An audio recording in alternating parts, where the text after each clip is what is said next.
Halo, selamat pagi saudara. Jumpa lagi bersama saya Glenis Oktania dalam Kompas Bisnis. Asa Tommy Winata di Selat Malaka. Tommy Winata, konglomerat grup Artagraha yang punya multi bisnis dan juga investasi, ini memegang hak eksklusif mengelola Rempang Eco City di Pulau Rempang, Kepulauan Riau. Lewat PT Makmur Elok Graha, Tommy Winata atau TW memegang proyek strategis nasional alias PSN selama 80 tahun. Pulau Rempang, Selat Malaka adalah jalur strategis investasi kawasan Selat Malaka. Kita lihat, ini adalah visual, kami akan tayangkan visualnya kepada Anda, acara peluncuran pengembangan kawasan Pulau Rempang Kawasan Perdagangan Bebas dan Pelabuhan Bebas Batam di kantor Kementerian Koordinasi Bidang Perekonomian. Ini di Jakarta, tepatnya adalah Rabu 12 April 2023. Gambar ini saudara diambil oleh fotografer harian Kompas, Benediktus Krisna Yogatama. Mengapa kami sebut nama konglomerat Tommy Winata? Karena yang bersangkutan merupakan pemilik dari PT Makmur Elok Graha, perusahaan pemegang hak eksklusif dan juga turut hadir di peluncuran proyek strategis pemerintah ini. Kita lihat ini dia sosoknya di bagian paling kanan. Ya, kami bacakan juga siapa saja yang hadir dalam foto ini. Dari kiri ke kanan, yang pertama bagian menggunakan batik biru, ini merupakan Kepala Badan BP Batam yang juga Wali Kota Batam, Muhammad Rudi.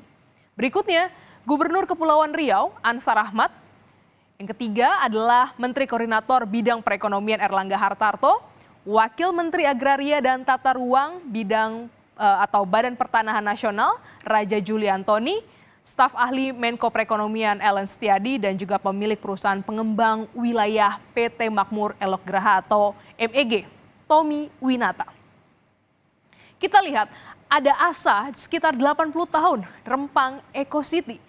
Mengapa Rempang ini menjadi sangat penting dalam PSN?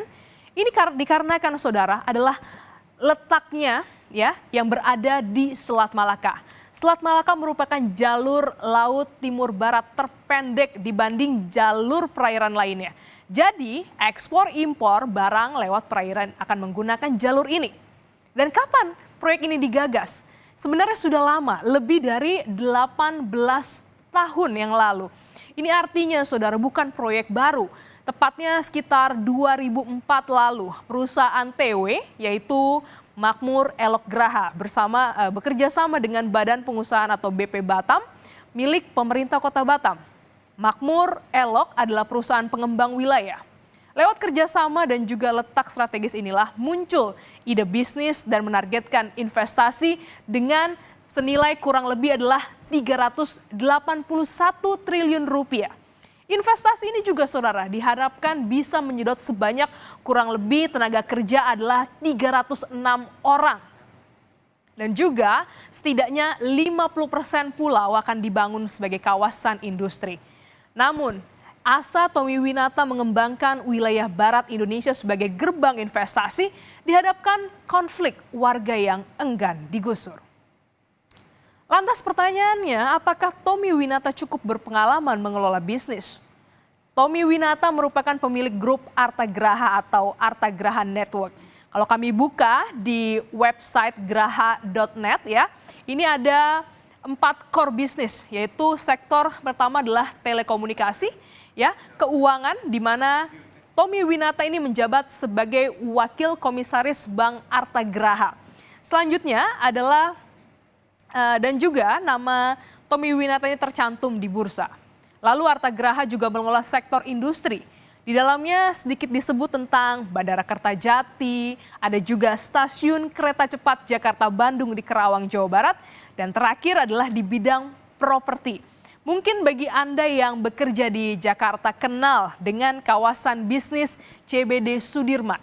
Lalu ada juga Hotel Borobudur dan banyak sekali bisnisnya. Bagaimana dengan PT Makmur Elok Graha? Perusahaan ini beralamat di Gedung Artagraha Jakarta. Kami cek di ahu.go.id, perusahaan ini punya kantor di kawasan Orchard Park, Batam. Tapi nomor telepon yang tertera ini masih nomor Jakarta alias kodenya adalah 021. Kita balik lagi saudara ke Pulau Rempang. Pulau ini punya profil yang dihuni sejak tahun 1834. Ini merupakan keterangan warga yang tinggal di sana. Sedangkan data dari Badan Pusat Statistik atau BPS menyatakan bahwa pulau ini memiliki luas sekitar 16.583 hektar, ya, di mana ini terdiri dari 2 kelurahan, yaitu Rempang Cate dan juga Sambulang. Jumlah penduduknya juga cukup banyak, yaitu sekitar 7.512 jiwa. Hampir sekitar 19 tahun ya tak bergerak. Tahun ini ya di 2023 Rempang Eco Park resmi meluncur. Kata Menteri Investasi Bahlil Lahadalia, Sinyi Group akan membangun hilirisasi pasar kuarsa. Maksud kami akan membangun hilirisasi pasir kuarsa, ya, hilirisasi pasir kuarsa di kawasan Rempang dengan investasi sebesar 11,6 miliar dolar atau sekitar 175 triliun rupiah. Karena investor datang dengan uang yang besar, ya, sudah pasti proyek harus berjalan dan masyarakat akan direlokasi. Masalahnya saudara, pembukaan kawasan industri atau kawasan ekonomi khusus ini dianggap selalu rentan membuat masyarakat pesisir selalu terusir. Ada janji Jokowi yang disebutkan ya, Presiden bilang begini kira-kira, berulang kali saya tekankan PSN ini tujuannya memberi manfaat untuk rakyat, bukan sebaliknya justru menderitakan masyarakat. Dan berikut kita dengarkan pernyataan selengkap dari Presiden Joko Widodo. Ini hanya salah komunikasi aja di bawah, itu salah mengkomunikasikan saja. Diberi ganti rugi, diberi lahan, diberi rumah, tapi mungkin lokasinya belum tepat. Nah itu yang harusnya diselesaikan. Urusan kayak gitu sampai presiden. Apakah masyarakat adat Rempang akan terusir saat Indonesia juga butuh investasi? Butuh jalan tengah yang tak membunuh keduanya. Investasi jalan, masyarakat tak gigit jari.